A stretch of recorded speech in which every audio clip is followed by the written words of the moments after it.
Eny ary amin'ny mpifaliana indray no iarabanantsika amin'ny anaran'i Jesosy amin'izao ora sy fotoana izao a. Folakandro mahafinaritra izay fampizarantsika ny ten'Andriamanitra indray amin'izao ora sy fotoana izao. Marobe moa nareo nangataka toriteny na tamin'ny MP zany na tamin'ny réseaux sociaux na tamin'ny resaka mesazy, dia indro ary ifampahery indray tsika tohina fa vidéo larana fa 90 tsika amin'izao fotoana izao. Ny lohahevitra izay omenantsika amin'ity androany ity dia hoe ianareo no vavolombeloko. Jesosy no nilaza an'izany, tsy hoe vavolombeloko za azy mitoriteny fa vavolombelon'i Jesosy. Rehefa makany amin'ny tribunal tsika dia mahita vavolombelona nanatry maso, antsoina hoe témoin oculaire, nahita ny zavatra nitranga, zavatra niseho. Atao amin'ny baiboly ihany koa dia milaza Jesosy hoe ianareo no vavolombeloko. Mba tsy hanomezana hevitra tora-po be fotsiny dia andeharintsika aloha hamaky soratra masina, andiny soratra masina anankiroa atao amin'ny baiboly manamarina an'izany. Ao amin'ny Asan'ny Apôstôly toko voalohany andiny fahavalo, Asan'ny Apôstôly toko voalohany andiny fahavalo ary ny Jaona toko fahatelo andiny fahavalo amby roapolo amin'ny anaran'i Jesosy.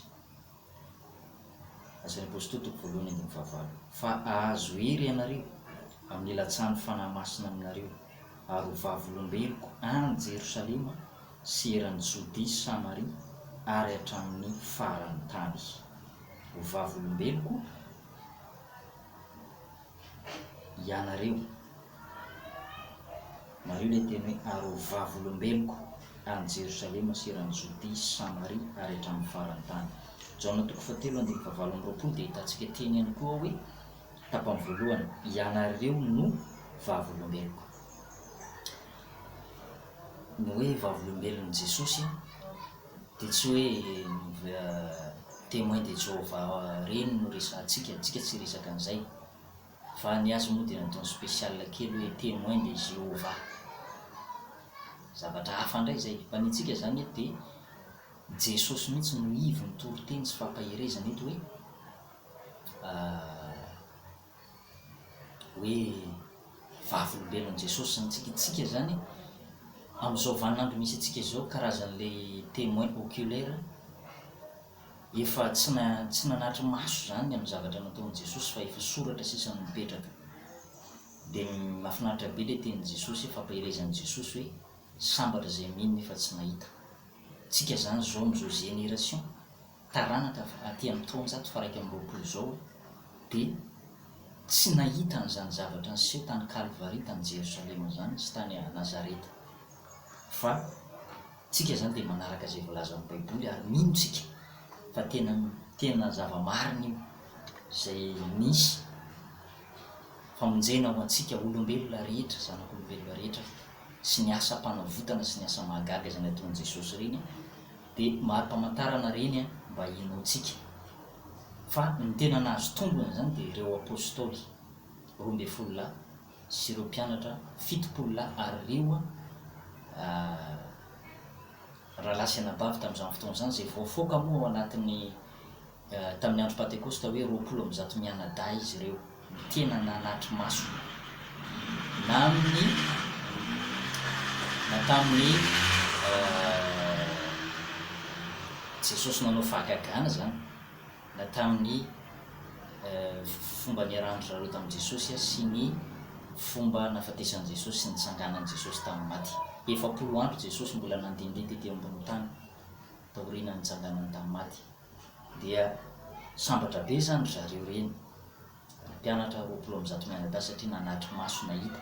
Fa tsika zany aty aoriana sambatra izay tsy nahita nefa mino. Kanefa tsy ireo 20 mianadahy ireo ihany no nolazain'i Jesosy ho vavolombelona, fa niza mandray an'i Jesosy ho tompo sy mpamonjy ny tenany manokana dia vavolombelon'i Jesosy izy, ary natsapa zany famonjena, fanovana, fiainam-baovao tao am' Jesosy zany. Ka ny zavatra tiana ampatsihivina antsika eto de hoe na resaka fanasitranana io vavolombelontsika fa mahery vaika ny diakapoka tamin' Jesosy ny diakapoka taminy de sitrana sika ny ten'Andriamanitra. Na resaka asan'ny demonia io zao famantaran'izao no anaraka zay mino no soratra masina amoaka demonia amin'ny anarako izy zay mino an' Jesosy rehetra zany fa tsy hoe ny pasteur ihany no mendrika mamoaka demonia. Misy koa manko ry havana ny olona de le rehefa misy zavatra sarotra na misy asan'ny devoly tahaka an'ireny de miazakazaka izy mankany am'le pasteur zany. Tsy ratsy akory zay, tsy ratsy akory zay fa zava-dehibe zay rehefa hoe ianao mino fa tena mpanompon'Andriamanitra marina io. Matoy ianao manatona moa zany de mino ianao hoe tena mpanompon'Andriamanitra marina ty olona ty de mila fanampiana ianao zany sy mila famonjena fanafahana am'le asan'ny demonia. Kanefa tsy mijanona eo fa niza nandray an' Jesosy de voalaza fa vavolombelon'i Jesosy izy. Zany hoe ny famantarana zany manaraka zay mino. Tsy resaka fandroana demonia ihany sy famoahana devoly fa iteny amin'ny teny tsy mbola hainy izy ozy ny soratra masina. Ino zany de mari-pamantarana ny amin'ny fahafenon'ny fanamasina koa ny lafiny anankiray. De voalaza koa hoe hanana tanana mahagaga izy amatra tanana marary izy de ho sitrana ireny. Zay zany le endrikendrik'ilay resaka hoe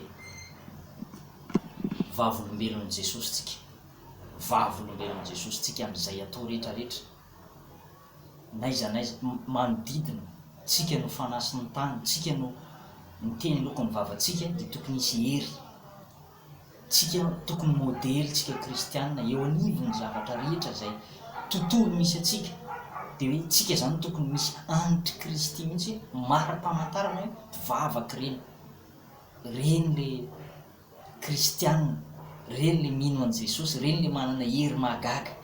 Zay zany vavolombelon'i Jesosy atsika. Satria raha ohatra zany ka hoe andeha fotsiny am'izao nefa tsy mahatsapa n'inino de lasa vavolombelona mpandainga, lasa vavolombelona tsy izy fa no le herin'ny fanahy masina zany de afaka isy exploit, karazana exploit mihitsy ny zava-nisy tao Jerosalema tam'izany.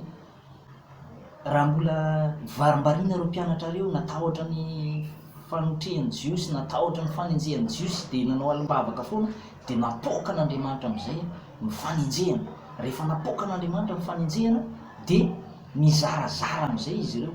Ry Filipo evanjelista lasa nitoroteny tany Samaria ary de tena hoe nizarazara mihitsy zany fa tsy tamana tamin'ny toerana anankiray satria tiany Jesosy ho tanteraka io teny io vavolombeloko ianareo manomboka eto Jerosalema, manomboka eto Jerosalema. Zany hoe ny mpino anankiray zany, ny olombovonjy anankiray zany, ny olona anankiray zay nandray an' Jesosy zany ny atombohany hoe vavolombelo koa ianareo de manomboka ao am-piangonana, manomboka ao an-tranony, ao am'izay fiovana zay misy azy.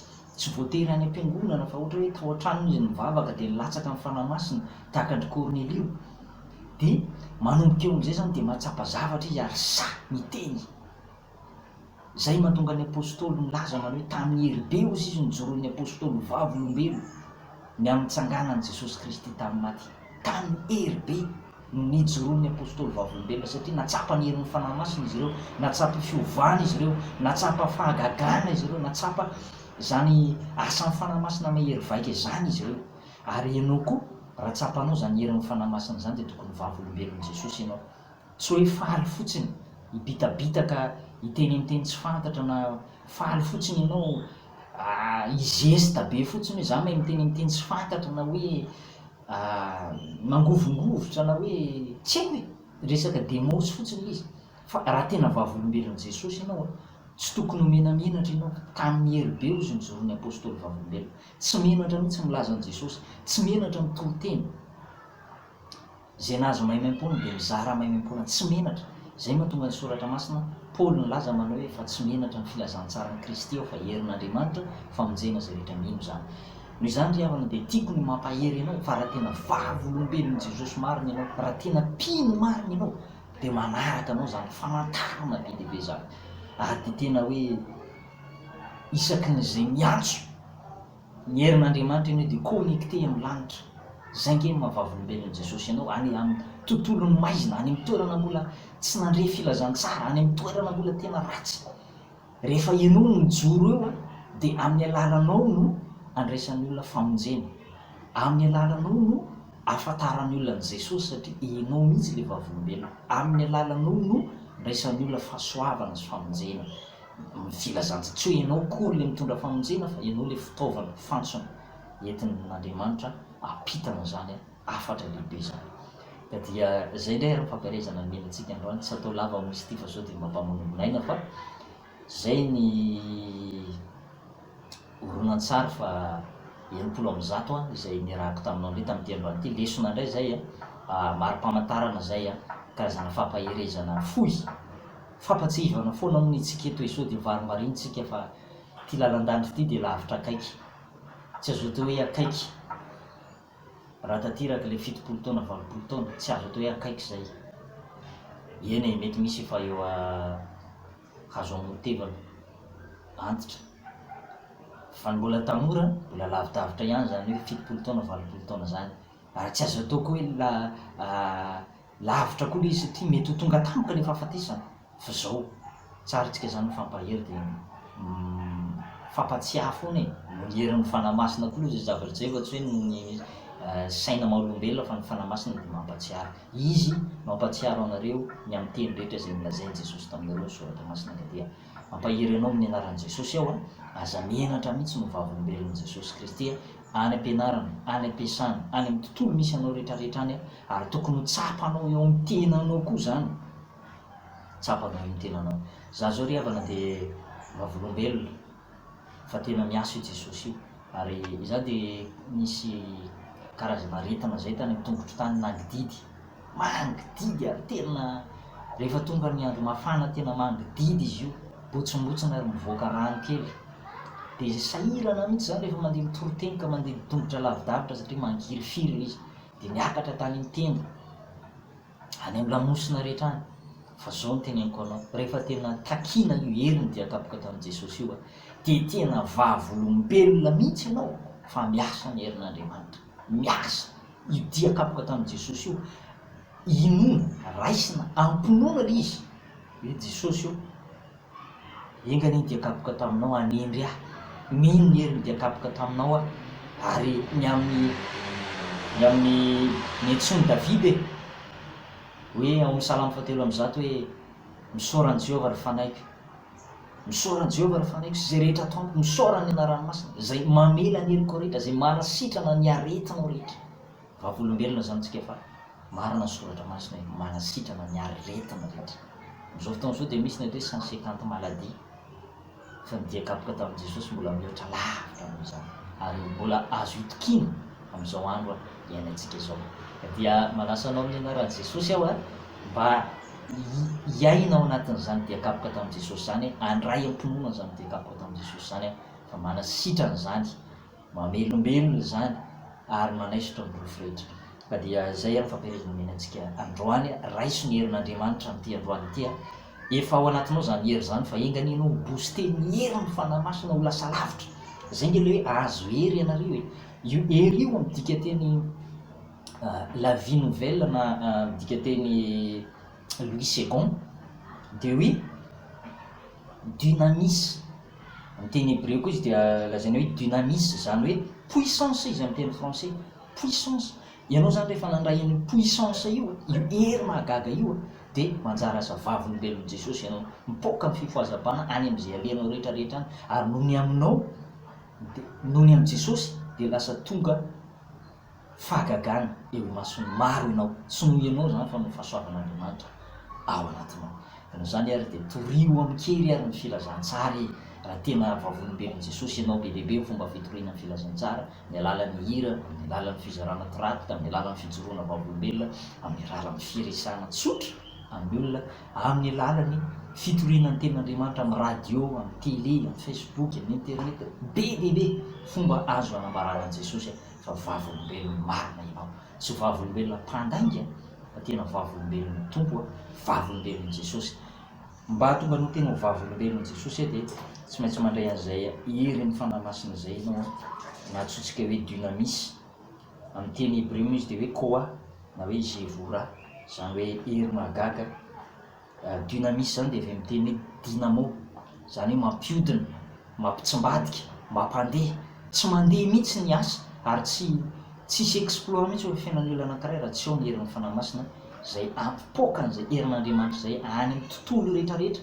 Lazain'i Jesosy eto hoe nanomboka tao Jerosalema zany hoe fipoahan'ny fifohazam-panahy zany tonga hatrany Samaria, Jodia, any Galilia ary tonga aty Madagasikara ihany koa, aty aparan-tany azo lazaina hoe aty aparan-tanyntsika ny continent Afrika dia mbola mitohy ny fitorenan'ny filazantsara hatramin'izay ka hatramin'izao dia aokaritsika hitoetra hatrany tsy iovaova hitoetra hatrany tena vavolombelon'i Jesosy marina dia manao velomanao ny inanan' Jesosy tahina Andriamanitra ataontsika ny tompony tahiry antsika mandra-piavin'i Jesosy eny amin'ny rano lanitra ary ampiasa antsika tsirairay avy samy mahery veloma tokotokoa.